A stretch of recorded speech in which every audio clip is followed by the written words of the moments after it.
record anything? You're just going to record yourself? You can if you want to. I mean, just in terms of, because last time we were just doing it audio. That's right. So if you have the recording. All right, cool. So I'm recording in Scrotum Sound as usual.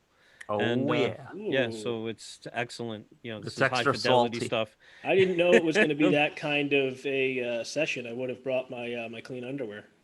Oh, well, I don't wear underwear, Cle- so it doesn't matter. Clean underwear is overrated. This Whoa, day's the heat looking wave up, baby. continues. I've had mine on for a month.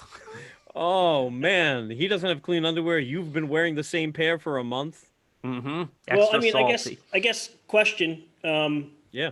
I mean, I didn't shit them or anything. I just Oh, haven't well, washed them in like a couple days. So that's fine. They're kind of Nothing clean. wrong with that. Nothing No. wrong All with right, that. so we're all right. Yeah, we're good to Now go. the Oh, now I'm the sorry. underwear's got Making COVID. sure. Just We're making sure. actually recording. I'm sorry, guys, but I mean, that's you good. won't mind if everyone knows your hygiene. That's Or I lack think thereof. I do a YouTube channel. I think people have caught on by now. Oh yeah, I'm sure they Yeah. have. I mean, they take a look at me, and And they say street trash right away. yes, exactly. I just That's I wear fun. my heart on my sleeve. That's Right? good. Well, you don't have any sleeves right now, so there you go. I Where'd you wear get my that? heart Where on. did you get that street trash shirt, by the way? Dude, this street trash shirt, and not a sponsor, but this street trash shirt is on sale on Cavity Colors. I saw last week Oh, for that's right. $12. Oh, I'm gonna buy it. $12, dude. That's awesome. I got it. I'm pissed off because I got it before that for something more. But I'm sure. yeah, Yeah, but because it's, I picked up a bunch of stuff. I have like Friday the 13th socks. I got Dawn of the Dead socks from them. yeah, they're great. They're Howling great. socks. I got a bunch of stuff. I love their website. They got great What is that? Cavity. Cavity Colors. Cavity Colors. They have great. Yeah. Then they have like theme pages where you can get like the shirt as a sweatshirt, a baseball cap, socks, and a bunch of other stuff. Right. And they do it with different things like Halloween, Friday the 13th, and a bunch of others. So Nice. yeah, they're Yeah, great. it's I a great always like site. them. It's a great site. Yeah, so Awesome. it's good to plug them. But, So, yeah, man. welcome to the next episode of Cinema Slaughter. We have our friend Rob at from Terror at Synth High. Rob is, in case you don't know, he is probably one of the coolest guys. He does a lot of stuff for the horror community that he doesn't even.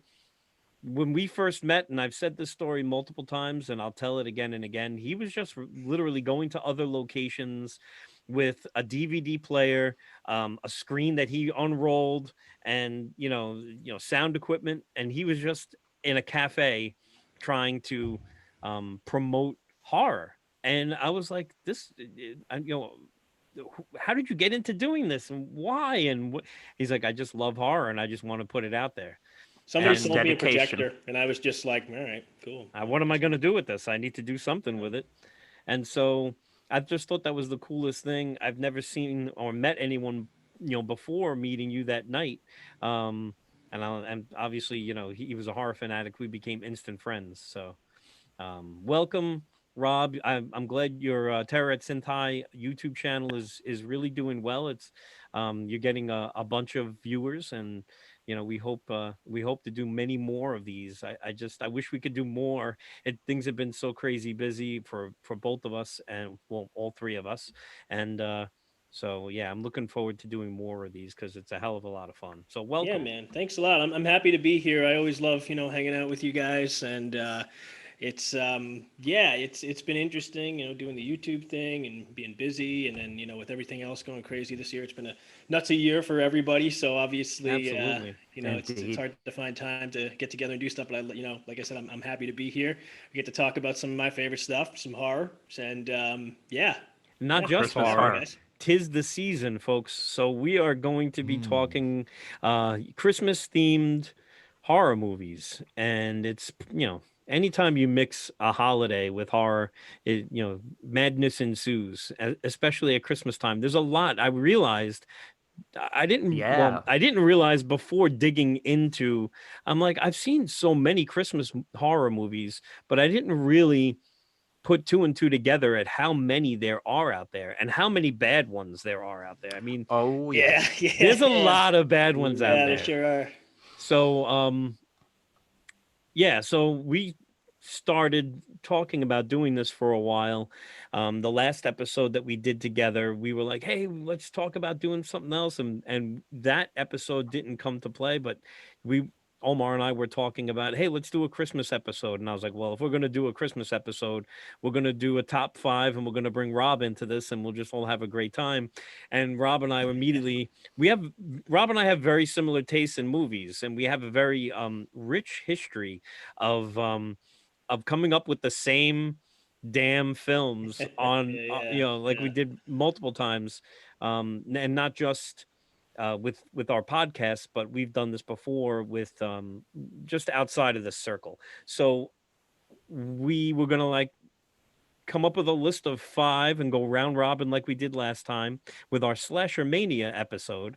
And Rob and I both said, well, we're gonna have Black Christmas on our list, and that's going to be our thing, and we're going to have that. And then obviously Silent Night, easy Deadly number Night. 1. Yeah, it's an easily if you're going to put a list together, that would have been my number 1. That's my number 1, and then number 2, Silent Night, Deadly Night. Number 2 is going to be Silent Night. I mean, those are the quintessential horror, Christmas horror movies. Those are my top 1 and 2. But then I started realizing that, all right, well, if that's the case, then only Omar is going to be allowed to have, if he chooses to, he will be allowed to have Black Christmas in his list. So I immediately pulled Black Christmas and Silent Night, Deadly Night from our list. So neither one of us will be able to utilize those, for obvious reasons, because it's going to be in both of ours, and we're trying to mix it up a little bit and have a little fun with this episode. So the reason why I said this about Omar is because Omar has never seen Black Christmas. I've never seen a Christmas horror movie. What? Yeah. What? Yeah. That's Actually, madness. no. I'm sorry. I did see Krampus. So yes. Okay. Okay. Right, but that's you new. You said you saw The Children. Yeah, but that was a long time ago. I that's a didn't even Christmas-themed realize horror that. movie. Yeah, it was so long ago that I don't remember it being. I remember that it was set in the snow and the ice, but I didn't realize it was a Christmas. It was a long time ago that I saw that. Yeah, it was a Christmas. So I am even more interested now as to what you where Silent Night Deadly. Oh no, I'm sorry, you didn't see Silent Night Deadly Night at all either. You said okay, great. Actually, I saw it last night. Yeah. Silent Night, Deadly Night, or Black Christmas? Oh, you did. You saw both. Okay. I saw both. Okay. Yeah. All right. So I'm excited in your thoughts. And then I was watching. I didn't get to see the end of it, but Elves. Oh, you did. I wanted to watch that one. Oh, yep. Wow. Oh, wow. That movie was put together with like Elmer's glue and rubber bands. Wow. Man. Yeah. And was it directed by was that guy in Grizzly Adams with the beard, Dan Haggerty. Haggerty, man. I was like, oh, yeah. Wow. Because as soon as I saw him, I recognized him. I was like, oh, I remember that. He stars in it too, doesn't he? Yeah, he's, he's got a role in it. Yeah, I didn't finish watching it, but yeah, that was like super low budget, man. It was pretty so yeah, funny. because we were just talking about that, and I wanted to go see that one because I never saw it, and I was reading about it, and it's like, this sounds insanely 80s and just fun. Yeah. And so I don't know. I guess you'll be able to maybe tell us a little more about how it was, but I thought this was going to be an easy list, and it was not. This was a hard list for me. I quickly realized looking through this list that like most evil Santa movies and stuff like that, which I hadn't realized before, besides a few in the 80s that took place then, and 70s to 80s, most of them are like 2005 to like 2015, right? And that is not an area that I watch a lot of, so I'm just like, I haven't seen like a ton of these, so I know it'll be interesting. So when oh no. And it is my brother. Okay. Well, so he's gonna have to wait. He'll have to wait. Unless he's got horror movies to talk about for Christmas. No, we've invited him. He's been too busy for us. Exactly. Okay, right. How do I? So he's a busy man. Yeah. And here's part of the thing. I don't remember when Silent Night, Deadly Night. What is that? 82? 84. 84? Yeah. So I was 15. And I wanted to see that movie so bad. You know, you see a commercial or you hear the hype, and because the buzz at the time was, "How dare you? Santa is Right. sacred! Don't you dare!" And people Yeah. were up in arms. That And was then my part of the mom, downfall of the slasher movie. It was it in like '84. Yeah, because of yeah, that movie. That was one of the it things really was. So, popularized. and I remember my parents, "How dare they? This and that. What are they crazy? They shouldn't make slasher films." I'm like, well, as soon as I heard them complaining about it, I was like, "Oh, forget it. I can't ask them to take me to this movie now," you know? Because back in the day, believe it or not, I don't know whoever was watching this video, but they actually they actually prevented you from going into the theater. I don't know how many times people blocked me from going into to see a horror movie that was rated R, and I was underage. Um, it really just would piss me off. Anyway, um, we for the theaters near my house, I couldn't get in, and so I knew I wasn't even going to try. And at that point I was like, yeah, I'll ask my mom and dad. And here they are, they see the commercial, and then they start like, "How dare they make this movie?" And so immediately I was like, well, they're gonna C block me from this anyway, so I didn't bother asking. But luckily there's cable TV. We had other means, and I watched it on VHS a few years later. So magic times. Yeah, that's a Indeed. yeah. Like I said, I think my confidence in my own list is probably somewhere between like 65 and 75% right now. Okay. Um, just to be honest, I know it's not a great way to start, but I'm just gonna lay it out there, Listen, folks.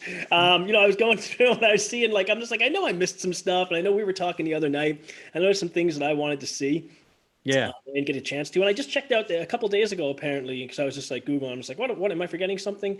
And Bloody Disgusting just put out a list a couple days ago of like Okay. 120 Christmas movies that's worth a check out. It's got a lot of whole bunch of ones that some I haven't even heard of, and and Oh, nice. I feel like I know a bunch, but not more of like of like the 80s and 70s that I know more of. But yeah, there was even a couple things from them. I'm just like, well, I didn't know about that. All right. I'm gonna have to check out that list. Yeah. So, what was the name of that movie you recommended, Lenny? The one that with the surprise twist, half an hour in. Oh, so that Maybe he'll movie. discuss it. So I'm going to discuss that. So I It was gonna wasn't really horror, but no, it was a horror movie, but Okay. I know which one you're talking about. there's always like we look at this and other people use this phrase, and there are movies that like horror adjacent, Yeah, type things yeah. where you'll see a movie that it's more of a drama, but it possesses such Yeah. qualities that you kind of you'll put it in that horror category. So Yeah, I like using that term. It makes people think I'm smarter than I am. I just kind of pepper it in there. adjacent. It's Yeah, pretty, horror it's pretty- adjacent. that's pretty intense, man. Adjacent. yeah, yes. So like we like to do here, we're very polite for you fuckers, and so the guests go first. So Mm. you little cutie pie. Aw. Let me here. Hold on. Let me touch the screen where your face is. Oh yeah. Ooh. Okay, sir. Careful! I told you, dirty underwear. I'm wearing dirty That's underwear. okay. I'm not gonna go below the belt on this one. Okay. We'll save so that no, for later. no finger I sniffing. don't know why I'm even here. But... All right, so I'm starting this off, closed I it guess. myself. Then. Wow. Yeah, man, That's hit the it. Christmas spirit. All right. So my number 5 is it's got a few different names. Is Dial Code Santa Claus. Oh my God, he Yeah. is. Never even heard of that. And it's well, it was you can watch it now pretty easily because they just got it on Shudder, and I know Joe Bob just actually went it, and I watched his his going over it. Yeah. Kind of half-heartedly because I was doing something in the background. But it's an interesting movie. So the other names for it, all right, I forgot the number. It's 3615 Code Père Noël. It's a French film, and the other one is Deadly Games. So I think it's most easy to find probably under Dial Code Santa Claus. I think that's what they have it on under Shudder. I'm not positive. But this movie, so it's a French movie, and it's from like 1989. And the thing that this movie is kind of known for is its similarities to Home Alone. and people kind of, because it's, so this kid is, trapping like a Santa that, a guy who's dressed as Santa that comes to the house, breaking into the house. It's kind of like, a cat and mouse game kind of thing with that. But he builds a lot of gadgets to kind of like, trap Santa and like, like a Home Alone kind of deal. Yeah. Now, in terms of the story, it's not really that similar. So just really briefly, the kid is going online trying to get in touch with Santa, and this is like one of the first times you're seeing like online database kind of thing with he's searching, talking to Santa, on like those old message boards, and he thinks he's talking to Santa. He's talking to this derelict guy, and who ends up painting his beard and all, going to the house dressed as Santa, and finds the kid, gets him to give him his address. The kid's trying to capture like Santa. He's like all these high tech things and everything, and this kid who's got like a ton of money and all right in the household. So so he's trying to film him. Has like cameras up all over the place. It gets interesting in that, like I said, the gadgets he kind of uses, but also in the fact that, and we spoil the shit out of things here, right? That's Absolutely. What we do. All right. So without, I'm not going to spoil everything, but he does. It gets to a point where Santa catches him, and it's just like, oh, okay, now you're it. You catch me. So it's not like he was trying to murder him, which is kind of weird. Well, he does murder other people in the house, so it's like there's almost like, I don't know if it's a sexual thing in there or not. I don't. Like I said, the last time I watched it was kind of half-heartedly, but I remember just, looking at it, recently when they came back on, I was just like, this is actually a really good movie. It's like a really interesting movie, and it does have some of that horror adjacency, in that it's, the kid's like a kid who loves action movies, so they base it kind of around that a little bit too. Yeah. And, kind of like a little bit of an action movie. Did you see this one, Lenny? I've never seen this one. I've haven't? only heard about it, and it's funny, on IMDb. There's a section, if you search for it, it actually pops up as Joe Bob, the drive-in, and because he presented this movie, but it's from just 1989. recently. Yeah. So yeah, that's my Wow. number 5. I think it's an interesting because like a lot of people didn't really. It wasn't very popular, and now it's kind of it's one of those that's coming back around. And I don't know if it wasn't in print really, or what the situation was with it. But I'm a big '80s guy, so Absolutely. I did dig that aspect of it, and the tie into Home Alone. Again, not really the same thing, but there's some similarities. They tried to, the director tried to sue, after Home Alone came out, saying that it was a He did. Yeah, I don't know where that went. Wow. I think that's kind of like a sensationalized headline. That like a clickbaity kind of thing to try to get that, that's where I'm imagining it comes from, because I don't think it actually went to court, but I've heard, you hear through the grapevine. That's interesting. Okay. If you look it up online, it'll say that, right away. Cool. But I think that's how they got it back into popularity, maybe. But I'm gonna have to watch this. An interesting movie for sure. Nice. And leave it to Rob to come up with, a fairly obscure movie title that, most people have never even heard of it, let alone seen it. And so I always appreciate that, because I knew you'd come up with something that was going to be an oddball. So that's awesome. There's a couple of those. Yeah. Awesome. Cool. All right, Omar. All right. Regale us with your tales of terror. All right. Now, I don't have like my list is not, I don't really have them in any specific order, but that Better Watch Out, which I watched it last night, I really, really enjoyed, man. That was excellent. I was surprised. And yes, half an hour in, you're just like thrown in for a loop. And I was like, wow. I told you. Very, very tight, very well written, very, polished, really good. I enjoyed that a lot. Yep. And yes, that twist and the bad guy, a sinister little shit, really good acting, man. Rob, have you seen it yet? Unbelievable. I have, and I got to be honest, I was mixing that up with The Babysitter, because they have similar, kind of similar stories that are swapped around, right? Okay. Yeah. It's swapped around. It ends up being like, in that movie, it ends up being, the babysitter with her, you don't see that coming, the babysitter and her, friends and everything. And in this movie, as it ends up being the kid comes out that, that comes out of nowhere. And I really did like that movie. I will say it's not on my list, just because, I saw it the one time, and like, I think really because there was a lot of hype around it. And maybe I had been it might have got leaked to me beforehand. You know, from Okay. spoilers, like you bastards or Oh, some shit okay, like that, or okay. like I don't know. Oh, who, us? Yeah. Oh, ooh, what? Wait, who? I didn't give anything away. Maybe it was Omar.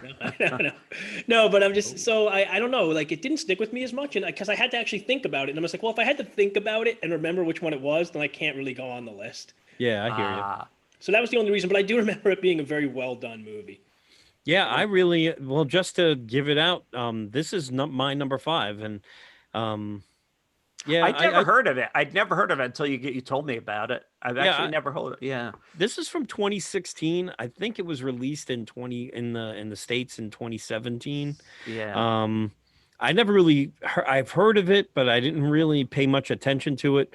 My it's a rated R movie too, and Yeah. for the most part, if it's PG-13, I kind of, my snobbery kicks in, and I'm like, I can't deal with a PG-13 film or whatever the hell I might, my ridiculous parameters for what makes a good horror movie. This is actually a rated R movie, and I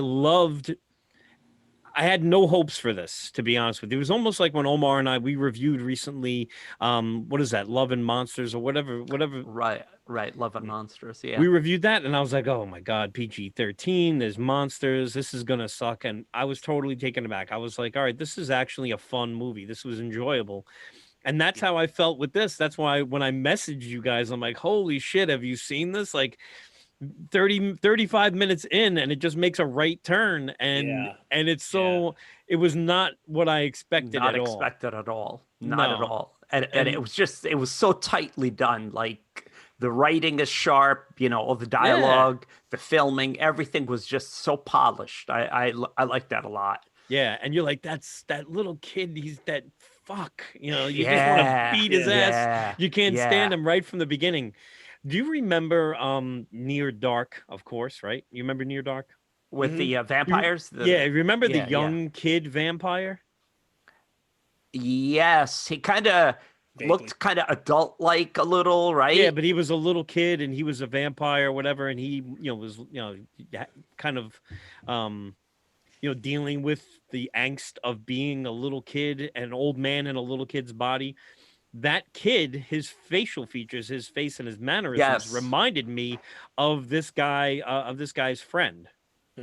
So, Right, a little, yeah. yeah, so they were reminiscent of that. But anyway, so Mm. yeah, there were a lot of things, but this was they were riffing on a lot of stuff. And in fact, there was that scene with the paint can, which Yeah. was the double totally paint Home can, right? Alone. Yeah, well, he had that one paint can and throws it off the edge, and he's like, Are you gonna Home Alone him? Yeah.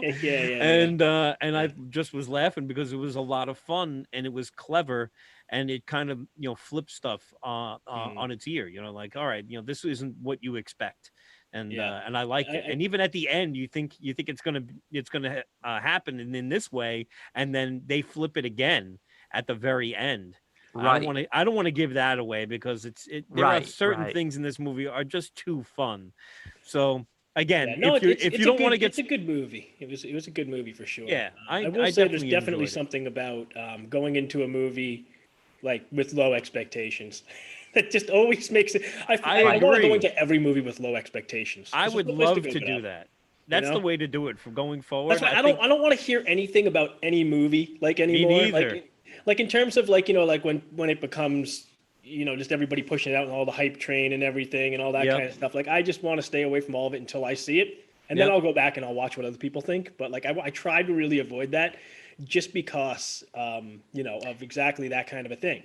Like I feel like that kind of happened. Like I had that in my mind, and like I might have enjoyed that movie a lot more, like you, because I'm going back and I'm just like, that was a good movie, right? But yeah, I already had that in my head, and I'm just like, no, what am I gonna fucking hate about this? So Right.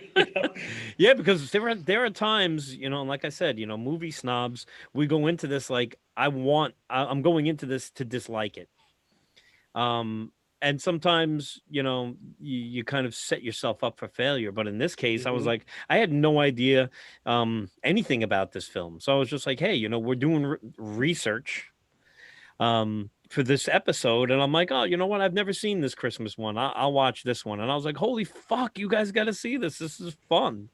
So I like movies that surprise me, and I like it Yes. starts off with Patrick Warburton because I was a Putty fan from Right. Seinfeld, and so I liked seeing him at this metrosexual type role that he was in the beginning. Anyway, I'm not going to go on and on about it. It was a fun movie. I recommend it. Definitely a good one to watch. So, all right, Rob, Yeah. lay it on So, me. yeah, my number 4. And we said no Silent Night, Deadly Night for this list, but nobody said no Silent Night, Deadly Night 5. So I went with Silent Night, Deadly Night 5, believe it or not. Oh, That is my man. second favorite one in the. I mean, there's 5 movies, and that is my second favorite one out of them. Wow, they made 5 of those? They made Yeah. they made fucking 5, Omar. Wow. They made 5 of them. Damn. So listen, it's no part 1. It's no part 1. But I don't really care for any of the other movies, to be quite honest. Part 2, everybody always talks about how that's, such a, like good, bad movie, like we were talking about a little bit before, and how that's such a, it's got a lot of those one-liners and they, like Garbage Day and all that and everything. Yeah. But I think that movie's boring as fuck, to be quite honest. I think it's just, half the movie is just footage from the first movie, just rehashed. And like, so I can't really get, although it is, the other parts are, there's some fun stuff in it. I like 3 and 4 were just boring to me. 5 is The Toy Maker, and it's about a elderly man played by Mickey fucking Rooney. Really? Oh, really? Yeah, who All condemned right. the first Wow. movie. Yeah, He did, in yeah. 1991. So that's interesting. It's great. Very No, cheesy. It's great because I had no idea. You recognize what people will do when they need money. Exactly. Oh, yeah. Yeah, and he was shitting all over this movie apparently, like a couple of years before of like Silent Night, Deadly Night, the first one. So that's interesting. But so he plays an old toy maker, and he has his son, just like a grown, awkward guy. And what I like about this movie is, I mean, this is this is not a good movie by any standard. It's just a fun movie, and I wouldn't even say it's like as much of a slasher movie, right? Because like the first one, is a straight up slasher movie. Straight And then, up. the second one is kind of like that. The third and fourth, there's some departures there too. This is a little bit of a slasher movie, but it's just a Christmas time movie. And there's all sorts of 80s, like there's red herrings, but there's also just a lot of curveballs for this movie. And, Really? There's some suspense in it. I mean, don't expect Academy Awards, but if you like some cheesy 80s fun and you're just like, well, that came out of nowhere. Like this is a fun movie. The effects, they're fine for what they are for the shoestring budget kind of a deal. The toys are fun. There's some fun deaths and things like that. But really, between Mickey, I can't say his name, Mickey Rooney, Rooney. And his son, there's some very entertaining scenes as they own this toy shop, and you get the kind of, there are these killer toys that they make, they basically like kill the people that get them, but only some of them, and it's interesting to see how that kind of comes together. So I definitely, I have never recommend giving seen it a try. any of these sequels. I have never even seen part 2, which is I hadn't. yeah. I hadn't either. And until I saw part 2 a while back, but then Yeah. in the last like 2 or 3, maybe like 3 or 4 years, I'm just like, I'm gonna go watch them. And I didn't have no expectations, right? Which is good because I didn't like any of them except Right. for part 5. I thought was pretty entertaining. That's So, awesome. I don't know. It's like I said. I had a hard time making this list, but that one was, when I was watching it, I was just like, what the hell is going to happen next? And that was fun enough for me. Nice. All right, I'm gonna have to check it out. That sounds good. And I recommend. Shout Factory just redid, and they had released a Blu-ray of part 2. I think they just did part 1 as well, but part 2 was kind of like a fan favorite with that one, Yeah. just like you said. But I don't know. Other than like mainstream stuff, I tend to stay away from sequels because I've been burned too many times. Even with mainstream stuff, like I got out of like Nightmare on Elm Street. Like for a while there, like I stopped going to see those movies, and I ended up like I would catch them on if a girlfriend wanted to watch a horror movie or something, we'd end up renting something when there was nothing else to rent. But I stayed away from them. Like part 3 was like my last Nightmare on Elm Street film because the sequels just suck after a while. Can we refer to that as pulling a Lenny from now on when you take a girl to go see Like, oh, he's pulling a Lenny. He's going to show her part 4. Like, oh yeah, all right. part 4. They're going to make it through that movie. Yeah. You sick bastard. But No, yeah, but no, seriously, I but get you know what I'm you're saying. Like you're hanging out with a bunch of people, and you're with someone who's like, oh yeah, let's rent some horror movies, and there's invariably some sequels in there that you just really shouldn't have watched. Yeah, But I mean, for sure. And I think that's, a lot of time more so even with, the big main, movies, because then it becomes like, it's, you're doing the formula of the sales and everything, and you've already got a following, and you can push it out, and you can put more money into your crap, right? So you yeah, exactly. And if something's low budget and now they're coming up with a sequel, invariably that budget's even lower the second time. Exactly. And it just gets progressively lower, worse. diminishing returns. And especially like here's So- a movie like Pumpkinhead. I love Pumpkinhead. Pumpkinhead. I love that movie so much. And Lance Henriksen is just one of my favorite actors to begin with. And him in that movie, he should have gotten an Academy Award. Lance Henriksen was awesome in that. But they made sequels to Pumpkinhead that See, I didn't know that. fucking god awful. I saw only part 2. I've seen no sequels. I've heard that the second one was decent, but I don't No, know. they lied to you. Nope. They lied. So anyway, so that's what I'm getting at. It's like, there are so many sequels to these franchises. After a while, I don't even want to bother with them. But now that I hear your opinion on this, I'm gonna go check it out. And I think would check out 5. That's the only one. Like, and that's what's even more interesting, because you wouldn't think that that someone would say, "Oh, my favorite's 1," and then 5. Well, that's why you were like, I'm part 5, because I thought you were going to say part 2, because you're like, no one said I couldn't say anything about a sequel. I'm like, oh, if he's going to pick part 2, and then I'm like 5. I'm like, all right, Mickey Rooney. Like I had no idea. Part 2, get out of here. Make way for Mickey Rooney. Exactly, which is crazy. I can't believe he was in that. All right, part 5. Omar, what do you got for your number 4? So I'm actually gonna take part 1. First time seeing it yesterday or the day before. Cheesy, fun, ridiculous, over the top, low budget, naughty, just fun. Yeah, Punish. exactly. Naughty. Impales her on her antlers. Oh, it's just hilarious, man. Oh man. Just, I mean, of course, maybe back when I was a kid, if I watched it, I'd have thought, oh, this is terrifying. But as an adult, it's just hilarious, man. I'm dying here. I'm sitting there. Oh my God, this is ridiculous. But a good thing is it wasn't boring at any point. So no, it's actually a fun movie. Yeah. It's it was just so ridiculous and over the top. It was so much fun. So much fun. And I just love the fact that people were up in arms over this movie. Oh, yeah. That I remember. I do remember that they actually, I remember that the local news covered it and talked about, this is so, taboo or whatever. It's so wrong. They're ruining Christmas. Christmas. Exactly. Yeah. Yep, they had these moms with picket signs out there. And, Oh man. It was awesome. And it's interesting because for anybody who actually saw the movie's not, I mean, yeah, he's a killer. He's going out and being a killer Santa, but it's really of the movies of that time period for slasher movies. It's more of it's one of the more psychological ones about this kid getting abused and how all this perfect storm comes together for this poor kid. And, it's just like between him seeing his parents get killed by this Santa, him hearing his crazy grandpa tell him things that are just him mumbling about Santa Claus and stuff. And then him going in the, in the Christian orphanage and them giving him all these ideas about sex and sexuality and and then having to wear the Santa suit and it all coming together. And this kid's just, he doesn't have a chance.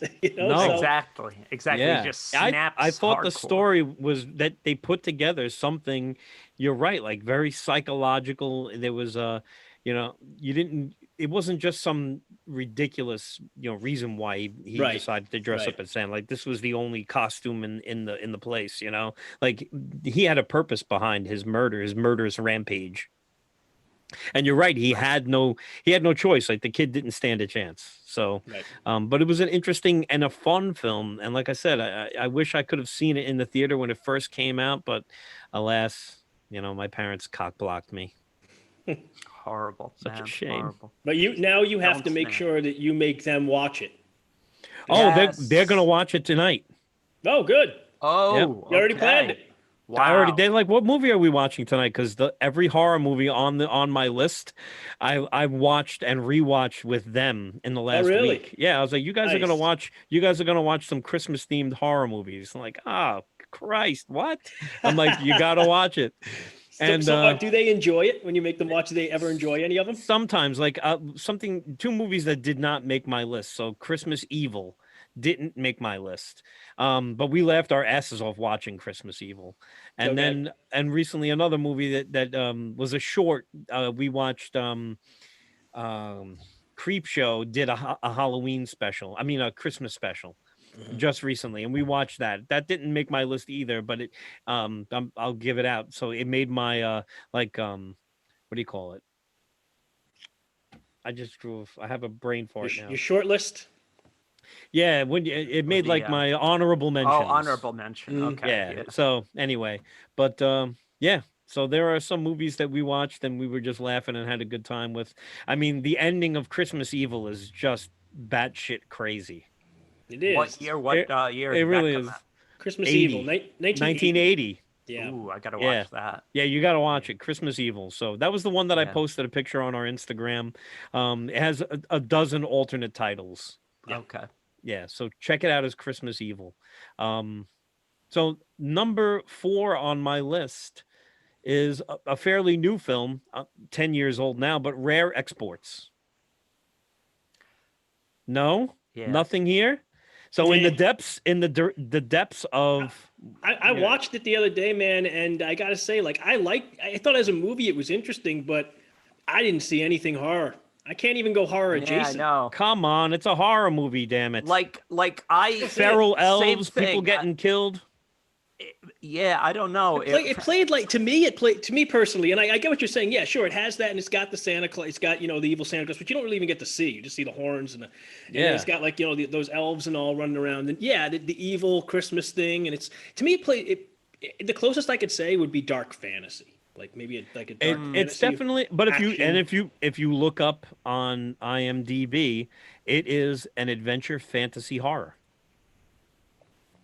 Yeah, there just So wasn't enough it horror. wasn't enough horror for you. I remember. I Not for remember me. watching it because I really wasn't a fan when I did see it. I was kind Okay. of like, and it seemed to be like the advertising seemed to suggest that it was horror, and then I watched it and I was kind of like, this really isn't horror to me, at least. It seemed to have certain elements that seemed to suggest horror, Yeah. but I don't know. It just didn't. Yeah, and then the ending was like, whoa, what's going on here?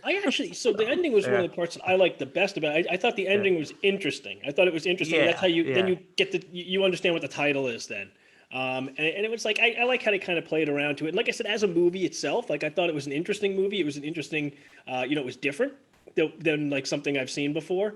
Yep. I like that. But yeah, I personally just I'd agree with you. It's not enough horror for me to be on the horror list. Well, I'm gonna have to disagree with you guys. I think there's All just right. enough horror in this movie. I think the kid is fun. I think it was a little bit batshit crazy. I like the idea of this feral Santa, that's almost buried in this mountain cave, with these elves. Um, I dig it. I like this movie a lot. I think it's different, just like you said. And it's um I don't know. There's something about this film that I find endearing. I think it's pretty cool. And like you said, it is a fantasy. And it's just I put myself in this kid's place of, being a kid and suddenly you find out that Santa is real, but he's not the Santa that you think of. Mm. So I don't know. There are elements of this film that I really enjoy. And so number 4. All right. Lay it All on me. right. Give me your number 3. Let's All go. right. Number three. Number three for me. I'm gonna have to go with "Don't Open Till Christmas." And Oh man. so I feel like I've been laying it on pretty thick with the sleaze, for this episode, and that's not really surprising since I'm like the slasher guy, right? So that doesn't really. And when I went through it, I'm just like. I was thinking about Christmas slasher movies in general, from the '80s and all, and obviously Lenny Lenny tried to, he slapped away my, Silent Night, Deadly Night, and obviously Black Christmas for good reason, I think, for this list. So I was Thank just you. like, all right, and I'm looking through some other ones. And the reason that this one kind of made it on there is it's a different type of slasher movie. And I don't think it's really been done very much in that it's not a killer Santa, and that it's somebody killing a bunch of Santa Clauses.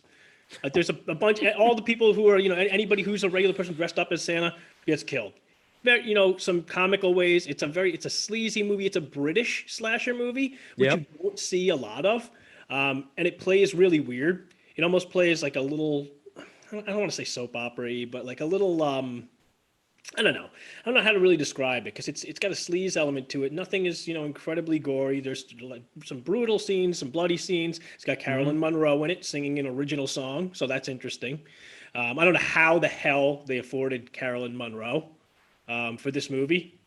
I mean, that was probably they blew their wad on the budget Yeah. just by getting her in this movie.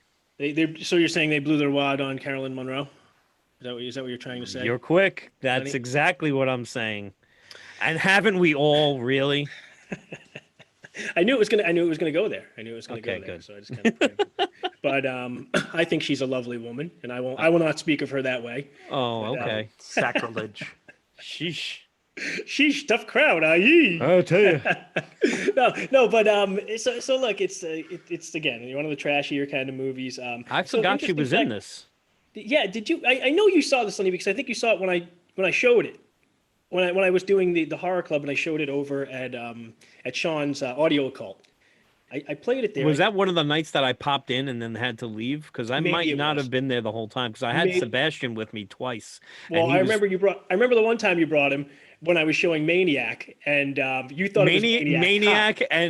Maniac, and what was the other one? That night I forgot what I was showing. New York Ripper. New York Ripper. So you showed up with your kid, who how old was he at the time? Like 10?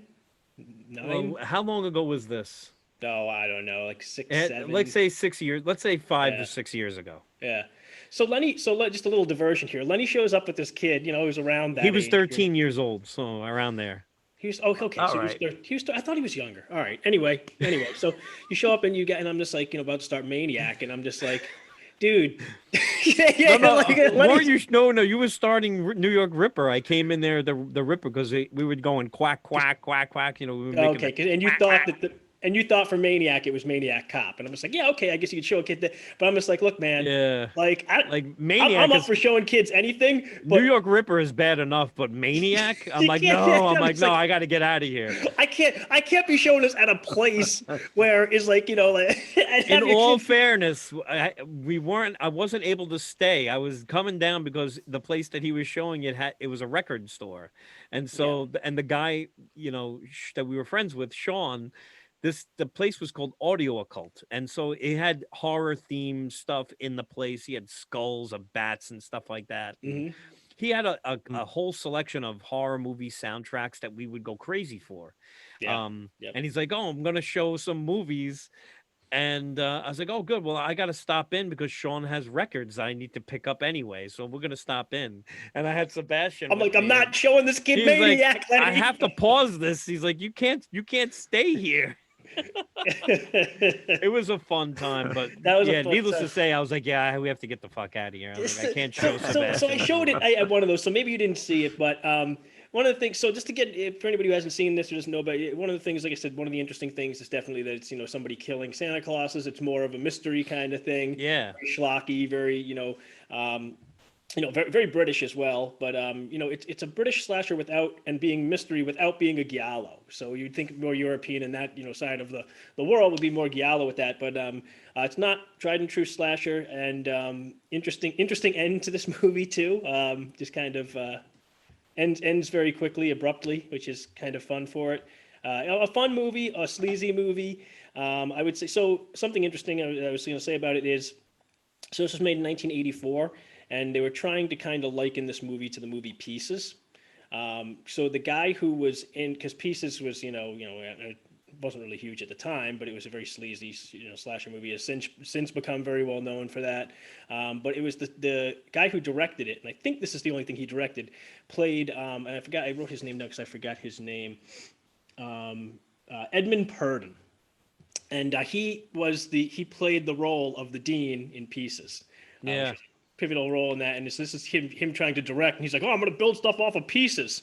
It didn't fly monetarily, Oh no. So it was yes, and he also played a role in this movie. He played one of the detectives, but so interesting kind of piece of history. That's partially why I picked it for that. Well, anytime you have a movie where Santa's getting castrated, Yep. that's I'm okay with that. I mean, I'm good. I'm looking forward to seeing it. I don't think I've really seen this movie. I think I've seen half of this movie. It's worth a watch. I probably saw it on VHS in like '86. I'm thinking back, like I don't remember because I've seen so many movies. But yeah, this isn't one I've revisited, so it's definitely one It's a I'm going popcorn to. movie to watch with some people. It's one of those kind of Nice. deals. All right, cool. I have to check this one out too. And like I said, Rob brings the obscure Mm. whenever he's talking movies. I'm always guaranteed that if he's showing a double feature, one of those movies I've never seen. And it's been That's like usually that. accurate. It's been like that Yeah. almost every time that I've been there. And one of the movies on my list is a Rob movie, and I Oh, didn't know about it until Rob and we went to what was the burger joint in Newburgh that we went to, the yes. Warehouse. The warehouse. The Yes, yes, Warehouse, a yes. great burger joint in Newburgh in Hudson We're gonna Valley, New cross York. over on that movie. So Yeah, I'm sure yeah. we are. So a brilliant movie, which we'll bring up in a minute or two. But thank you, Rob, for your selection. And Omar, number Course. 3. Krampus. Krampus. Ooh, Yeah. nice. Yeah, not particularly terrifying, just, high production, just lots of fun. Weird ending. Kind of didn't really get the ending, but it was just again, really fun horror movie. The design of the creature, of the Krampus was I really liked. Yeah, It was actually, yeah, a really really terrifying design, but yeah, definitely enjoyed that one. Saw it a couple of times. Had a great time with that flick. I agree. And Tony Collette, David, what's his name? Ketchner, I think his name is. Tony Collette's in this. I love her.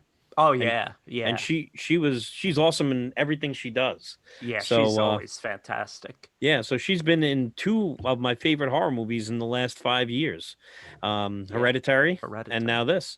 So yeah, this is also my number 3. So Krampus is Ah, on my list too. And like I said, I was like surprised at how many new Christmas themed horror movies there were, because back in the day, there certainly wasn't many to choose from. There were a Right. few, but I definitely think there's been more, like you said, in the last 15 years than any beforehand. This was a great, like you said, high production values. The directing was great. I like the look and feel of this film. It's almost like National Lampoon's Christmas Vacation, meets a Mm, horror movie. It right. was it was a really good mashup, and I enjoyed the hell out of it. I thought it was slick. I liked the creature. Yeah. I'm a sucker for a really good creature build. And You know what I it mean? was, yeah, and it was prosthetics and puppets and stuff like that. I mean, they did Exactly. have CGI, sure. but they used it when they had to. Like so they did use some good puppetry and prosthetics, which really is always always It's good to have. preferable. Yeah, Yeah, I exactly. mean, if you want to enhance what you're doing and use CGI, that's fine. But I would Right. prefer, especially if you have like this hero, and yeah, the bad guy's the hero in the horror movie. Let's face it. So the Right. hero in this movie, Krampus, is really creepy, and they did a solid creature build on him, and I Yeah, and really I enjoyed the agree. hell out of it. Yeah, Yeah. this I, was I fun. agree. I think that that was my favorite part about the movie. I like the movie. I saw it for the first time last week or the week before. Oh wow, okay. Yeah, so we watched it, and I watched it with Jessica, and we both liked it. Same kind of thing that I felt about. I didn't feel like it was direct. And I mean, it's a horror movie. I can't deny that it's a horror movie, but Right. it felt more of like a family kind of movie than I like, because I'm Yeah. a dirty bastard. But I did it. Like I enjoyed it because it was, I liked that they had all and it wasn't even just Krampus. They had a couple other really good creature builds too. That Jack in the Box thing and all was. Oh really yeah, cool. that was excellent. They had a couple. Yeah, they had a couple really good ones in there. Yep. And that was definitely my favorite part about it. I thought, yeah, I mean, definitely really well filmed. I think it's a good one that you can watch with, if you've got kids, right? Like that's perfect for that because it's got something for everybody. Like if you're a horror fan, you would have, you'd be able to watch it and just be like, oh, especially if you're around, in our age group or something. It's like, oh, you get to see those prosthetic kind of parts of it and that, but also, it's pretty suitable for the kids. There's nothing that's too outlandish in it. And I Right. think everybody can Yeah, it kind wasn't of like enjoy it. hyper violent or anything Yeah, like that. Yeah, it's a so, PG-13 movie, but it was done in such a way that it's fun for everyone. Right.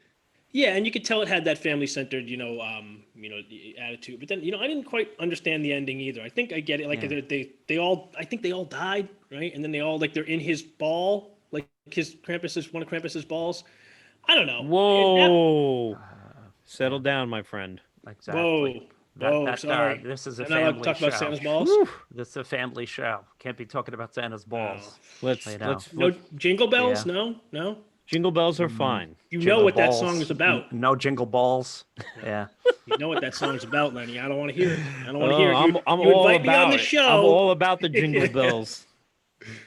We're gonna have to talk about this beforehand. If I'm not allowed to talk I'm about sorry. balls. We should have set the I need to be parameters around pre-warned. this. But Okay. no, yeah, I really Okay. yeah, I We'll like it. do Didn't some make my editing list. later on. It didn't make my list, but yeah, no, I can see the appeal because it covers a wide range. I would Yeah, definitely say. absolutely. It was good. Yeah. Solid pick. So Rob, tell us what's number 2? Oh, number 2, Lay. So number 2 and number 1, I can kind of switch just on this list just because. All right, so I'm going to say that the one that I was going to use for number 1, I was only going to use for number 1 because it's the more Christmassy movie. Yeah. It's got more Christmassy themes and things like that. But when I think about it, I like number 1 better than number 2. So Okay. So anyway, Mike, if that wasn't confusing enough, number 2 is Christmas Evil. Oh, Love yeah. I'm a big fan. I think What a that crazy goddamn movie. it is, and what I like about this movie, and I saw it when I was, I saw it a little bit later. I saw it maybe when I was like in, like maybe 18, 19, Okay. 20, I don't know, something around then. Yeah, something like that. And I was looking for more of like the slasher movie kind of like, violence and everything. And it's more of a subdued movie. It's, it's got the kills, they're not really that graphic and all. But really this movie's really more of a character study, I feel like. And it is, it's cheesy at times, and especially that ending is wonky as hell. Holy shit. I couldn't, I almost wanted to rewind it and watch it again. But then I That realized caught I me- couldn't do that. When I was watching that, yeah, I think it must have been like I don't know, like probably 19 or 20. Okay. And, but I remember I was watching it like I like downloaded it because I had no other way to watch it and I was poor and like I just I just watched it like and I was sitting there and I was high by myself and just Oh, watching nice. it and it was High it was- and poor.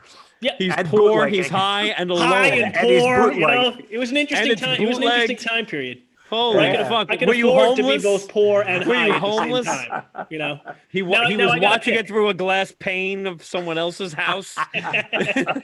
Through the window. through the window. He's like, Breathing heavy on the window. So Dong tell out. us. Whoops, no dong out. No, whatever. Oh, well, that's good. I mean, Anyway.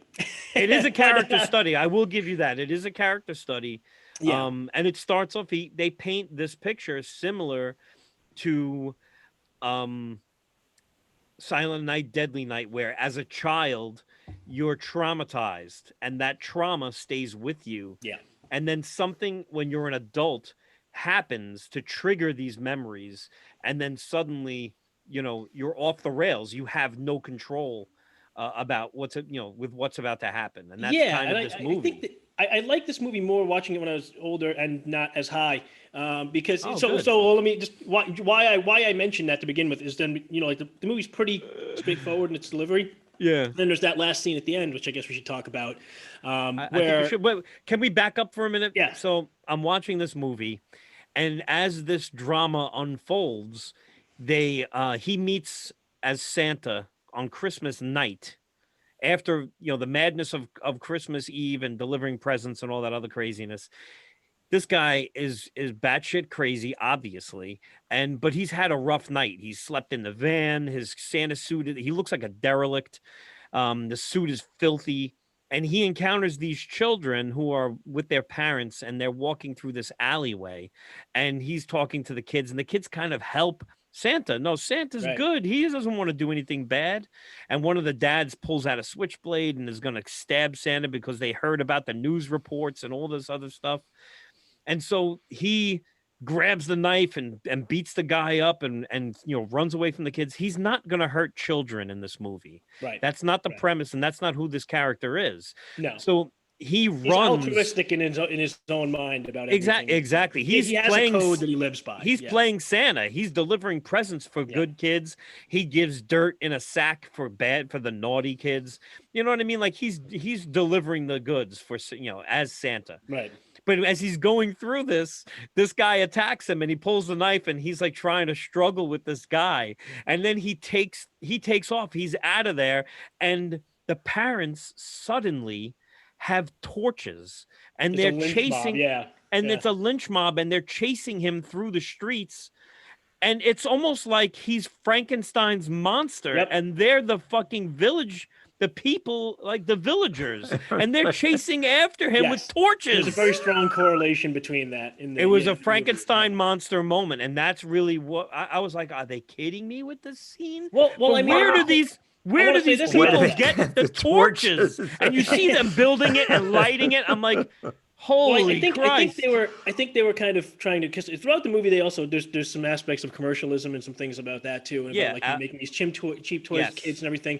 And I think they tie it together with like where do they get these fucking torches from? Sure, but I think it was more the symbolism of it was, I think, meant to be that so just like Frankenstein's monster, they created this monster, Santa Claus, right? It's a fictitious thing that's in people, the parents created. Yeah. And now, things have gone wrong. They created this tale. This guy totally believed in Santa Claus, was totally about Santa Claus, always wanted to do all the good things, just like, Frankenstein's monster, just trying to be just trying to exist. And now the creators go against it. And I thought that was kind of how that tied together to do that. And I thought they were directly trying to mirror that Frankenstein tale. I thought that was kind of clever. And the Frankenstein's monster, kills a young girl by accident.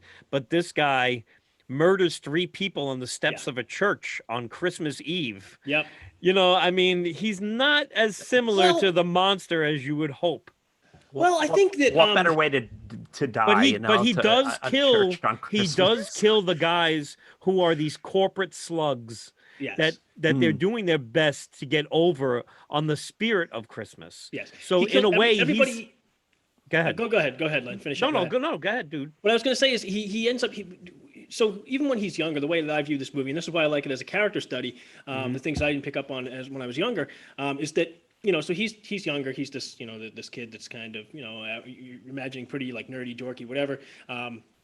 Sees that Santa isn't real. It ends up seeing it like the dad, kissing the mom, and then the brother's like, well, it's not, kind of like that's not Santa Claus kind of thing, and he realizes that, and he doesn't want to not believe because this is what he believes in. This is something that's very important to him. He goes upstairs, he cuts his hand, he's going to refuse to. So you fast forward, you see him growing up, and he's just like attached to this Christmas, this idea of Christmas, and he wants to be Santa, and he's like everything is all decorated to the nines in his house with So he's unable to give this up because it seems like he doesn't really have much going on in his life. He's middle management at this, this toy factory where, it's all commercial and all this bullshit. And he wants to do it. He wants to do it for, like I said, the altruistic kind of reasons and the whole story of the tale of Santa. And then, he's keeping tab on the kids and you're just like, first you're like, is this a freaky, like sexual thing? It's not.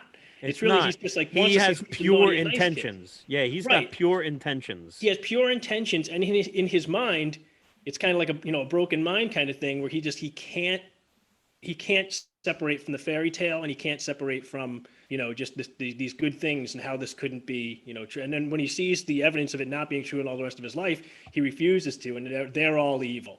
So Yeah. it's like it's all in his mind. It's all good. And like I said, the character study. I could go on about it, but the character study really is the part that I like about that. And I think that Yeah. that's going to play off. So at the end part, which you know, Wow. so he goes off. So tell us, Goes off. paint the picture of what happens. They Yeah. chase him. They So the lynch chase the mob's chasing him, villagers. right? Yeah. So go ahead and tell us Lynch what mob's happens. chasing him. He's in his van. You're imagining he's pretty Describe delusional. the Right? van for me, will you? Oh, it's the same kind of van that you have, that one in your driveway. Yeah. It has Except that has the treats in the. It doesn't have the treats in the muffler that fall out when you drive. exactly, but Right. not only Yeah. that, he paints a sleigh. He Yes. paints Santa's sleigh and presents and Yes. everything on the Yes, yes. side panels of his van. So it's Yes. a 70s serial killer van. Mm-hmm. And it's fully painted a white sleigh, the white van with this massive red sleigh. So he's got Santa's sleigh on both sides of the van. Right. So Which- he's got that going on. Yeah. And then and you see that imagery, and then he's got like all the town folk like chasing him and everything, and he goes off the side of the road. And then you think he's going to go into the river. Nope. Van No. flies. The wheels are spinning. The van's flying in the air. And to all a good night, and just flies away. Yeah, like he became Santa Claus. Yeah, and he starts reciting the night before Christmas, the end Right, right. of that story. He's reciting it, and the van just wheels spinning. He goes flying off this icy bridge. Because if it's towed by reindeer and Man, he just zooms off into the. You Yeah. see, it makes a turn and goes into the moon, and just Yup. as you. Merry Christmas to all. So like high 19 me is just like, did I just not understand everything else in this movie? You're Did I like, miss what? Yeah, Did I am miss I missing everything? something? Is he really Santa? It was So- it was a wild movie, and Yeah. that ending kind of spoiled it for me. That's Yeah, a lot of people feel that way. A lot of people that's the feel that one way. thing that really made me not put Christmas Evil on my list, because I wish they would have they should have let him die or let him live. And here's my take on this. I don't like sequels as a general rule. I'm usually disappointed with sequels or remakes. And here's where I'm a hypocrite. John Carpenter's The Thing is a remake. It's my favorite horror movie of all time. The Blob, that was 1987 or whatever it released. I love that movie, and that's a great Fantastic. fucking remake. It's Yep. so underrated. So Invasion of the Body Snatchers in 77, one of my favorite movies. Yeah. It is just an atmospheric, creepy, and well done horror movie. It's also a remake. A remake. Yeah. So I hate remakes as a general rule. And so where I'm going to violate my hatred for that will be this movie demands a remake. I think Christmas Evil, they should remake movies that were almost brilliant. They should remake a movie that begs for a larger budget and a better, I don't know, something that would have make you feel like, oh man, they just I'd watch it. missed the mark on this movie. I'd watch it. I kind of like the ending. Like I said, I didn't really get it. For the way I envision it is just, Joe Bob was going on about this because they showed this, on Joe Bob recently, and they Yeah. were saying, it's kind of envisioned to be like his suicide, right? And then like he's Yeah. on his head, and he's imagining this. I disagree. I don't think it's I don't think it's a suicide at all. I think that there's no reason. I don't think he was. You can see before, like he does give kind of a speech to the brother that could, Yeah. kind of they could, say that that's the way that it goes. But I think that, if you watch the scene before, like really they're chasing him. He goes off. I don't think it was really intentional. I think that, and then I think that it is his delusional. He does think that he, but I don't agree with the suicide. He aspect of it. believes, I don't think it was suicide because they chased him off the bridge. It was not intentional that he fly off the Yeah, bridge. I don't know why everybody was. It's kept not saying suicide. I agree yeah. with you. I think he dies. And I think he flies off the bridge. And for him, he's imagining that Right. that this van is flying off into the moonlight and he's actually Santa because he believed himself to be Right. Santa Claus. His I whole think- life. His whole life. I His think whole he, life. So this was I his think- natural end. This is how. it Right. was I gonna think be. he dies, and I think the van flew off the bridge, but in his head, he imagines himself flying Yep. away. Yeah, that's what I agree. But I don't know. That's why I kind of dug the ending to it. Like I said, didn't get it as much when I was younger and higher. But didn't. Like I really. Reminds me. you know- Oh, go ahead. no, go ahead, finish. No, I was just thinking there was this one movie. It wasn't a horror movie, but it also had a somewhat similar ending. It was called Radio Flyer. Oh, I love that movie. That was a great That's a movie. But fun remember, movie. at the very end, Yeah. does he fly or doesn't he? Yeah. Mm. And it suggested that he didn't, but at the same time, you see him fly. Yeah. So there is a bit of that, you know. Okay. I like open-ended movies, and I like Yeah. leaving. And I honestly don't think this one's that open-ended. I mean, I think there's only really a couple interpretations, but I like that kind of thing. So that works well for me, where a movie doesn't always hold your hand the entire way. Yeah. So yeah. Anyway, Yeah, good I'll shut up discussion. about it. No, good discussion, because who would think that we would talk so long about this movie? But it is. I mean, it's not wouldn't. it's not a brilliant film. It is a fun movie, and it's a little bit off the rails. So if anybody who's never seen this movie and is interested in seeing a Christmas movie that is way off the beaten path and is not what you expect, you should check this movie out, because it's definitely one to watch. So Omar, talk to us. All right. What's next on your list? So here's the deal. I'm gonna add this because it kind of set a precedent, I think, and I know you guys are huge fans of Black Christmas. Oh Don't, shit! Don't fucking break my heart. Don't fucking break my heart, Omar. What the fuck? Yeah. Don't add anything on our account. Oh my. All right, talk to us. All right. So yes, it did. I think it was kind of really the whole idea of Christmas horror. I would say pretty much this was the first, I would say, maybe. I would Was think it so. 70? I would say yes. For a killer Santa, like a killer. I mean, he's not a killer Santa kind of thing. Are you talking about just like a Christmas movie in Just general? a Christmas- Yeah, just like a I think there was one before that, but I would say this movie really set Put the it on the precedent map, for this. sort of. Yeah. I'm sorry, I Right. said Christmas Santa because there was a Christmas Santa in like Tales from the Crypt and that kind of thing before it was like a thing. Right. But, yeah. Oh, okay. Well, Tales from the Crypt, the show. The show and the movie. There's the movie. Oh, too. okay. Yeah. The thing is that it was, yes, very original. That it was kind of menacing, but there were times where I was really bored. There were times where between the first killing and the second, there was a huge gap where just seemed like there was nothing going on. And I was kind of like, all right, get on with it, you know? This is our fault, Lenny. We Rob. hyped him too much. You This is our did. fault. This is entirely our fault. Put the blame on you guys. Hold me. Yeah. Hold me. I'll hold you, You Lenny. motherfucker. I don't know what All right, to so tell you. all right, listen. All Everyone's right. entitled to their opinion, even if it's wrong. Yes. I would actually kind of rather Yeah. hear this because I hear everybody always talking high accolades, which are my thoughts on it. But I Yeah, want to hear your As a first time viewer, you know, it just there were points, there were certain for example, slow burn, like if we say the Shining, right? It was a slow burn, but there was always this unease. There was this tension where you're just like, okay, you're just waiting for things to crack, you know?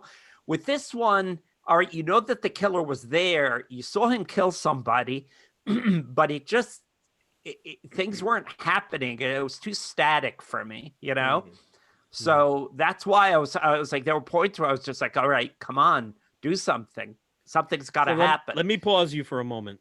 Okay. Are you saying that Black Christmas is on your list and it's number 2? It is on my list, as you know, because it did. I think it was almost like an important movie for the slasher genre. You know, felt compelled to add it. You're putting it I on. felt by compelled default. to add it, but at the same time, it wasn't quite as great as I had anticipated. Okay. So Yeah. you're putting it on here so that Lenny doesn't pee in your soft drink next time. Exactly. I got you. Exactly. I don't want him to, you know, go Billy. on me. While I have excellent aim, he lives in Florida and I'm in New York. It would be super tough. Oh for me yeah, to that do would be really. Yeah. But next time you come to New York, you're in trouble. Exactly. I might not go back to Florida, man. You know? You might Yeah. like the taste, like in the movie Hollywood Nights. My dick is you in might the like the punch. taste, folks. My dick is in the punch. So anyway, you might like the taste, and not that there's anything wrong with that. So, Omar, but here's the It's deal. tangy. It's tangy. It's number It ain't- number it ain't 2, that baby. great. Come on, that's not what you Lenny's pee, always that say. is. I disagree. I disagree about Black Christmas, but I also Oh, disagree okay, good. about Lenny's I don't pee. care about that then. Okay. So yes, Black Christmas. It's not on our list. We're not allowed to talk about it unless you talk Yes. about it. Number 2, it is the primogenitor of these types of films. Like it set it was like 4 years before, or for almost 5 years before Halloween became the slasher, the prototype. But the prototype was almost 5 years prior. I talk about these movies, this film all the time. Anytime someone says, "Oh, what are you doing for the holidays?" I'm watching Black Christmas. My brother has a Yule party every year. Unfortunately, not this year, but every year I bring horror theme movies because I just like having horror movies playing in the background, regardless of what I'm doing.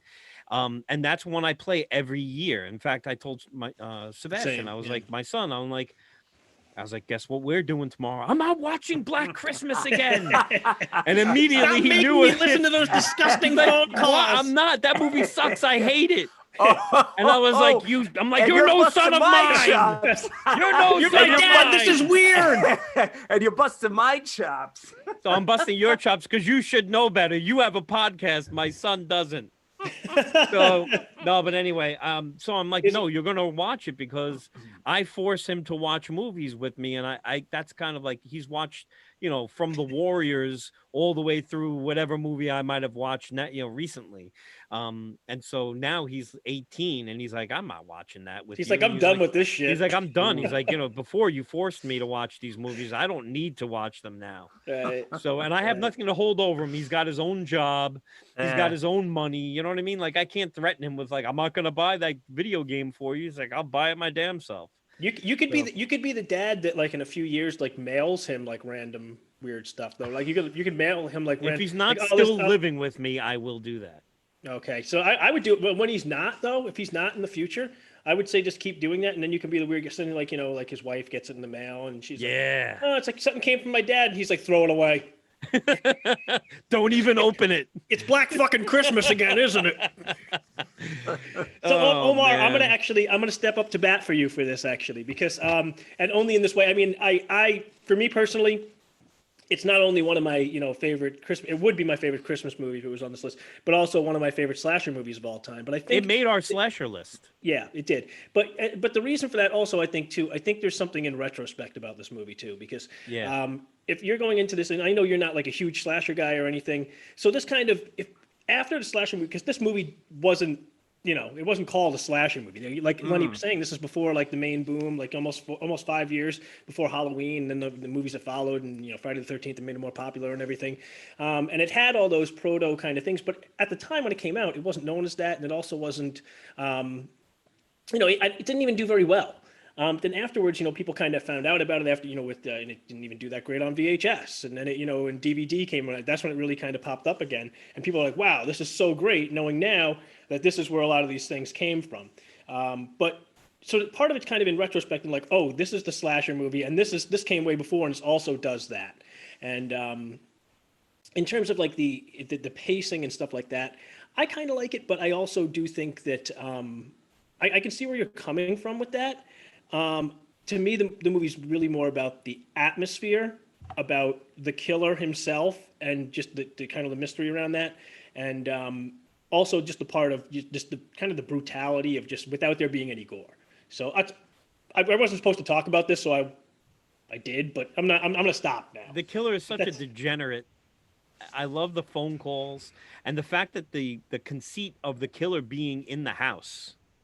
They played on that after the fact. What was the name of that movie? There was a big thing. It was like, he's inside the house. Get out of the house. Yeah, the other one. Carol Kane was in that. Yes, yeah. I never remember the title of that movie. I don't, because it's got like he knows you're alone, or something like that. That's the tagline for the other one. I mix it up too. The thing don't about answer the this phone. is, don't answer the phone. Maybe. I think so. That movie, I saw both of these movies when I was a kid. And I confused the hell out of both of them because of the premise of the killer being in the house. Right. It was very similar, and like I said, I was young, and so I'm like, oh wait a minute, this is the other movie. But I liked the atmosphere, and I liked seeing, oh my god, I liked seeing Margot Kidder drunk off her ass in this movie, just being a lush and a degenerate, and just ripping into people and calling them out on bullshit, just being crazy. I liked seeing her in this movie, and she was so clean as Lois Lane, and seeing her like this was just interesting. I really liked her in this movie. Sure. But yeah, so I'm glad you saw it for the first time. I'm glad. I don't know if you recorded your reactions or anything like that. It was too difficult for me to do Yeah. it, but Okay. the thing is, again, is that like that for me there were no real shocking moments where I was like, oh damn, Right. like there are certain movies It's like, yeah, again, that the movie we I just watched, which I just mentioned before, where half an hour in you're like, holy crap, yeah. I wasn't so it expecting that. didn't, yeah, Yeah. yeah, Definitely not a twist movie. For me, it's more right. of this like the psychological horror of this guy being so fucked up and just the creepiness and the darkness of that. That's Yeah. where a lot of it lands for And me. then the ending where Yeah. he's still in the house. The Yeah. camera's panning away. She's in the house alone. The cop's in the car. Is this cop dead? You know what I mean? Who's the killer is going to Who is this killer? Who is this yeah, killer? Right. who is the killer? And we don't know who that killer is. He's gonna probably sneak down and kill the girl, Olivia You, Hussey. yeah, it's hinted that it's the boyfriend, the Olivia Hussey's boyfriend, and Well, so but The that's why whole they movie kill they him. hint it. exactly. Well, Yeah, and then it's they not. kept right, exactly. Yeah. So at first, you're like, you're trying to guess who it is or whatever, and then Right. you think it's him. She Yeah, kills him, and then and it's you realize the killer's still upstairs, Right. yeah. and she's Which to, asleep. yeah, Right. which to me leaves that impact of like that makes it creepier than a lot of the predecessors. I mean, you can't do that every movie, right? So I Right. understand why all the other Yeah. slasher movies didn't do that, but like that's the That most was the first disturbing. one. The most That's why I disturbing like that thing. movie so much. Yeah. I get where you're coming from. It's not like some movies where I see, three or four cars of kids, five kids in a car, and they're all going to the same place. And you're like, oh, this killer, I can't wait to see how many kills. There's gonna be tons of set pieces. Mhm. The more people, in the beginning of this movie, the better it's gonna be, because there's gonna be a high body count, right? Because that's why you go to see these types of movies. It's not a high body count per se. There's not a No. lot of violence and gore in this movie, but it doesn't need it. I just love the Yeah, look and that's fine. feel. It's cold, it's bleak. John Saxon is in this movie. You can't say no to this. It's just like I said, I can't say this again and again and again and again, Right. but I Yeah. will. I watch this movie every year at Christmas time. I put this on some Christmas Eve, maybe a couple days before or after Christmas, whatever it is. If I get a chance, I have to fit it in, because I feel like it's part of that bleakness that surrounds the depressing moments of Christmas too, because there's a lot of bleakness to the holidays. A lot of people commit suicide. It's a lot of Yeah. people feel alone, and it's a very dark, dismal movie. It's not Mhm. a friendly, fun movie. But there's a And part of me that really enjoys that. and I feel like the only thing we didn't say about it that's worth mentioning that I think everybody always talks about, but yeah, done by Bob Clark, who 10 years Yeah. later did A Christmas Story. Porky's Huh? and A Christmas Story. Yeah, A Christmas Story directly parallels. Like 10 years later. Interesting. Interesting. You'll shoot your eye out, kid. So Yeah. I have a number 2 here. Oh, I mean, I don't mean that. Number 2 on my list is, and I have Rob to thank for this, because I did not see this movie until Rob and I went to the warehouse. Oh, you do go on. Oh, this movie is a French movie from 2007. It's called Inside. This movie is it's innocuous in terms of its connection to Christmas. This woman gets into a horrible car accident which kills her husband. She's pregnant at the time. 4 months later, she's in her 9th month. The baby is alive, and for some strange reason, she is being stalked on Christmas Eve, and the killer is a woman. And the woman breaks into her home, and the entire movie is about this woman trying to survive the night, and survive from this woman who's trying to take the child out of this woman's body. So the movie is intense, it's brutal, and it's relentless. It is relentless. it never stops. And we saw this in public with a bunch of other people. We were at a restaurant. And they have a back room in the restaurant for like parties and whatnot. He set it Yeah, up I there. got my pee slapped on that one Oh my! Let me just. for showing that. And I don't know why people would get so upset. It's a. I have a If you're, couple ideas. I have a couple Yeah, just ideas as that well. description, you know. But you have to think about this. If you're going to see horror movies, you have to have some type of expectation of what you're going to see. I'm going to see a horror movie. You have so no I just want to tell you. So reason. what happened with that? With that show when I put that on is so everybody that came to come see it loved it. Everybody loved it. The guy Loved. who had the play. Even he liked it. The people who hadn't seen many. Who were into horror and hadn't seen this, or people who, were more into 80s things and hadn't seen too many of the more recent at the time. This is 2007. This movie came out. Everybody loved it, but there were, outside of like a curtain, there was like a family like having food. So then, Wow. so that was a problem. I don't want to name names because of any, but someone else that was connected to this somehow, not the person who put it on, but someone else that was connected to in some way, is like, he can't be doing this here when there's people eating and stuff. So yeah, I got in a little bit of trouble for that one, but nothing too bad. It was worth showing the movie and having It's everybody worth. see it. Yeah, but I'm so happy you showed it too, because I didn't. Not only had I not seen it, I'd never even heard of it, and I have I yet guess to watch it. I in the- still have to watch that one. within the Omar, I within think the pacing would be more in line with something that you'd enjoy for this movie. It's it's definitely going to keep you going. It's I gonna keep have you going. I have no problem with slow pacing, but as long as the tension stays, like again. Oh, this movie's got tension in yeah. spades. Yeah. Oh my God, dude. Yeah. Yeah. So yeah, I mean, and in all fairness, there was a curtain passed by that room, so and it wasn't like so blastingly loud, and it's not like there were people dining right on the other side of that curtain. Anyway, people are prudish about this thing. If Yeah, you're coming to see a horror movie, you have to have some expectations of what you're seeing. But I get it. If you have it's not necessarily a family friendly place. It's a bar / restaurant, but I think it was a spacing thing. I think it's like they were trying to, maybe they obviously run their parted the curtain business, to they were come having in. people they were eating, What's going and they're like, on? we didn't sign up for this. But Yeah, and they see I get people it. getting slashed. I'm glad I got to show it. That's all I can say.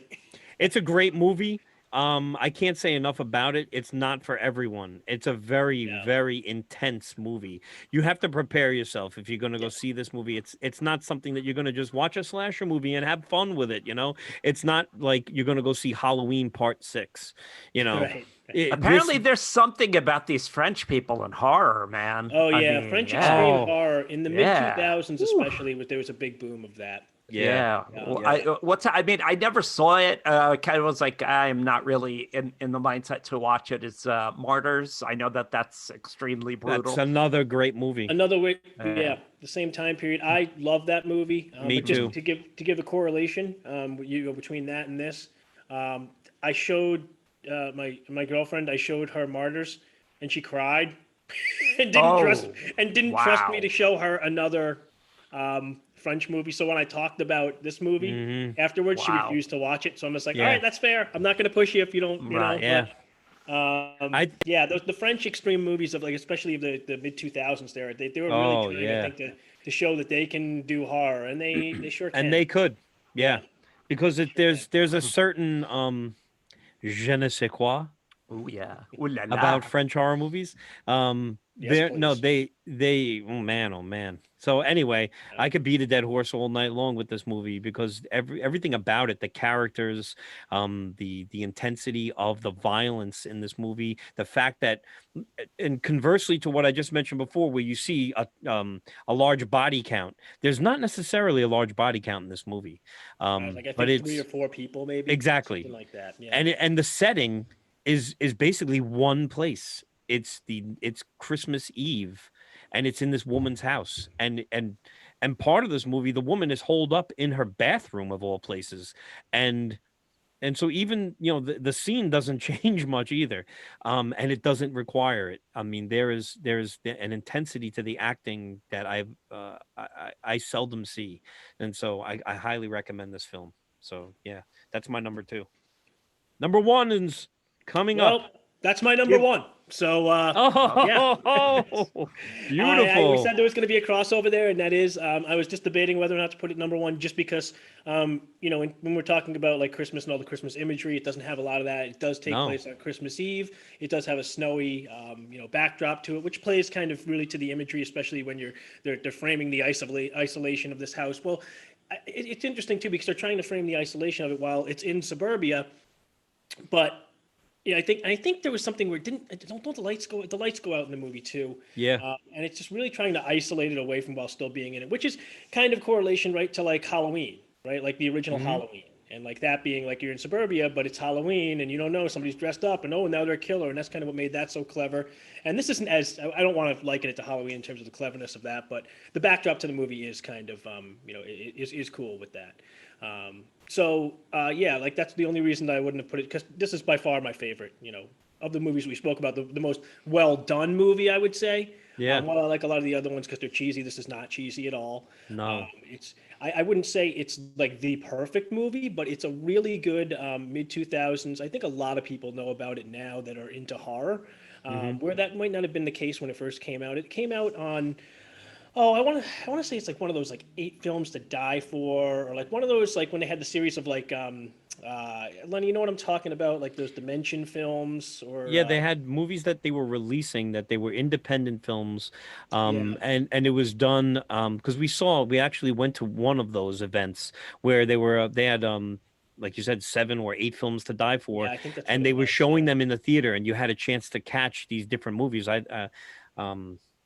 Mulberry Street and a couple of other movies that I Yeah, actually caught in the theater were like that. And so these were like a one-off showings. They didn't get right. wide audiences, but there's such a gritty realism to this film that it just, Yeah, whew.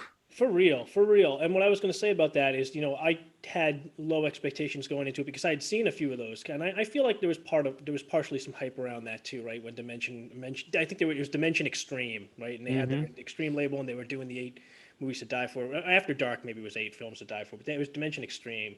And Right. the same kind of thing, though. Yeah, they had these ones, but I felt like they were kind of trying to like push out these other movies and cash in on some of this, and like just having it under a different like category. It's like, oh, these are all like film festival things, and while they were, I didn't like a lot of them that much, but this one, head and shoulders above the rest. Yeah. Just so good, so well done. Yeah, tension up the wazoo. Oh man, it was awesome. It just yeah, and at the end of the movie, you find out what the reason for this this stalking is, and it's not something that I mean you could guess it. I would guess you would say, what do you think, Lenny? Do you think you could guess it? I think you could. It's not like it's a complete curveball. Right. It's within the realm of guessing, but I don't Mhm. think I did the first time I saw it. And then the end of it is just, yeah, it's pretty crazy. Definitely recommend it for anybody who hasn't seen it. I feel like in ways it kind of plays back to the '80s slasher, which is partially why I like it, because it's while it's more of a home invasion movie than like a straight up slasher, True, that's true. and which was popular also around that time, and like I think continues really to be, in the horror and suspense field. It's one of the ones that did it really well, and I think that it's yeah, it really just it stands like now. It's like a modern cult classic. It's like a modern classic. I Yeah. think from everybody else that I talked to about it. You can't Definitely check check it if hype you this haven't. movie enough, really. I mean, Yeah. I know a lot of people will see this and they'll be like, oh, we've seen it, been there, done that, but no, I think you really need to pay attention to the film and really enjoy it for what it's worth. Worth a watch, but we got to say a couple of shitty things about it because I don't want Omar to think it's to hype him up too much, and then And let me down. yeah, Oh man, I don't want to let the boy down. yeah, watch it. You'll like it. It's kind of okay.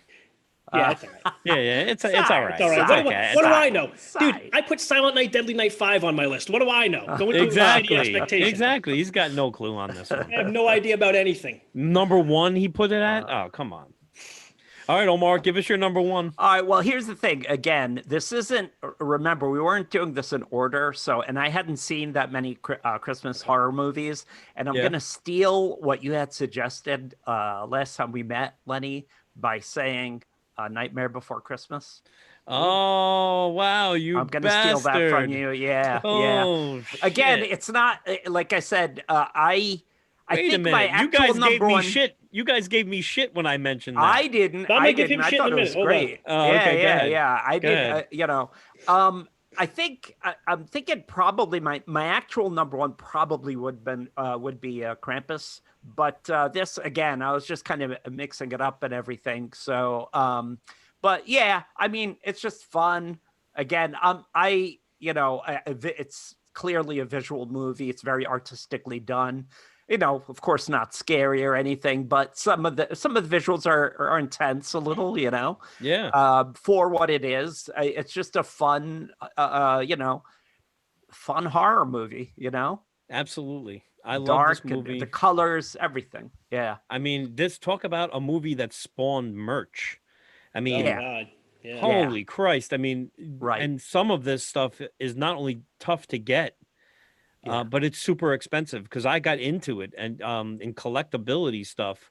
And when it first came out, like I have a coffee mug. That coffee mug's probably worth the set was probably worth like $200 or something. My Wow. sister had both Damn. of them, and I was like, I want one.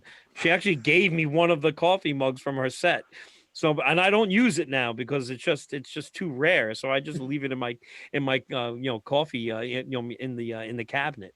But it spawned tons of merchandise, and I don't know. I mean, the music and Danny Elfman's music is. Right.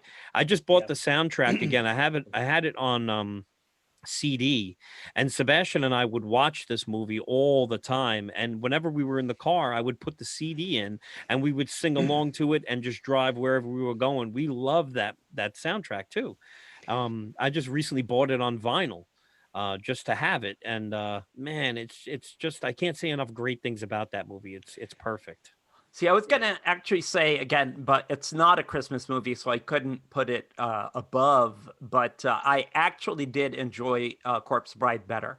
Like for me, it had a more of an emotional impact. I thought it was Yeah. just really, really good movie. Yeah, Okay. but it wasn't a Christmas movie, so I couldn't put it on this list. Nope, you But cannot. yeah, so Yeah. yeah. I've never seen Corpse Bride, so I know Oh, it's a you gotta shame, see but it. I It's still a Yeah, I haven't never seen seen it. that either. really I haven't good. seen that one either. I have to You check it guys out. should I know you were definitely talking it see up it. the other It's night. Yeah. really good, really good. All right. Very, very enjoyable movie. Yeah, and I mean, look, I mean, for me, it's not personally for me. I don't feel like it's horror, but it's a fantastic movie. I mean, Tim Burton, all the darkness, all of that kind of thing, great atmosphere.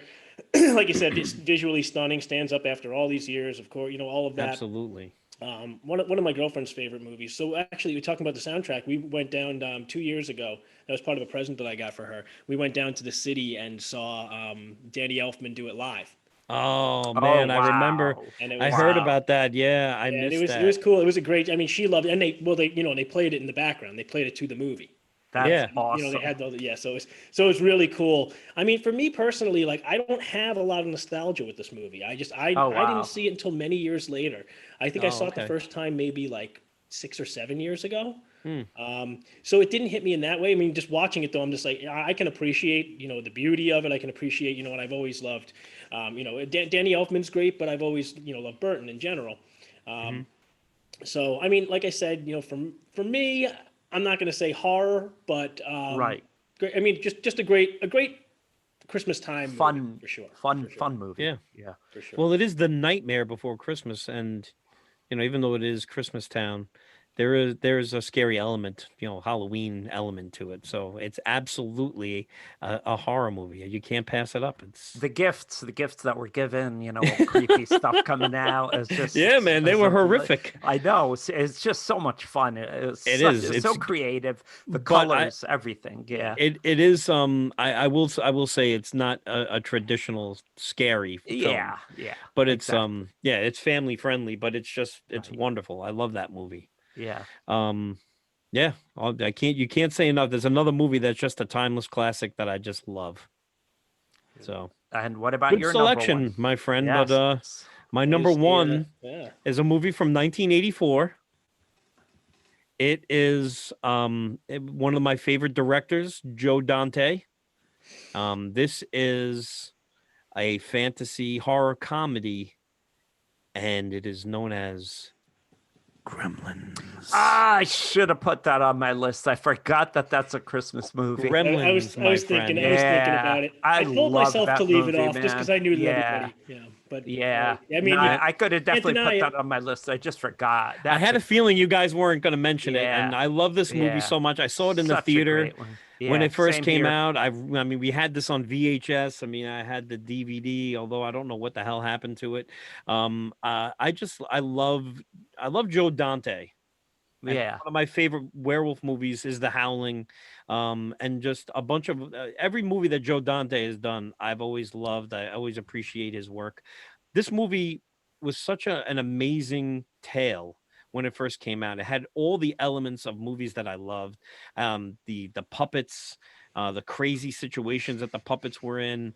At first, when I first saw this movie, I didn't really. It had some creepy elements. It's got a very dark sensibility to it, and it didn't strike me as necessarily a horror movie at first. But then there were elements of this, like the scene in the kitchen Yes. when the Yes. blender and all, and the blender was gory as fuck, And the And microwave.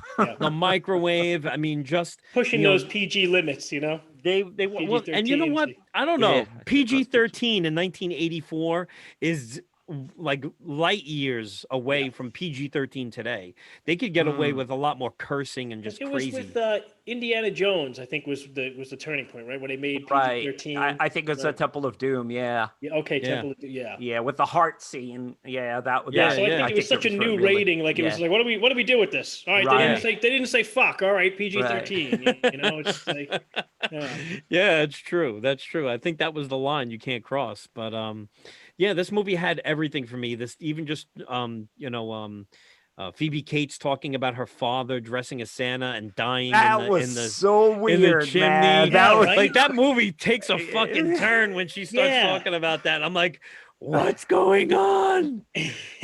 Like, I holy do shit, feel this like- smell is started dark. coming down. Yeah, this is Oh, dark as hell. Like, yeah. I considered my this for God. my list, and I of course it always comes to mind, right? But yeah. and I didn't want to. Because I'm just like, oh, it's just so popular. I don't want it, but that doesn't detract anything from the movie. Like No, I think a lot of nothing. times you think that like oh, this is that everybody knows this, but then when you go back and you watch some of these movies, you see that there's reasons for that. Of why they're so Yes. and like some of that comes together. And this movie is not as straightforward of a movie, especially when it came out, as people think of it now, because it's a Right. classic, kind of again in that retrospect kind of a thing. Yeah. If you go back and watch this movie again now, I think you're going to see that there's some crazy weird things in it. And it doesn't.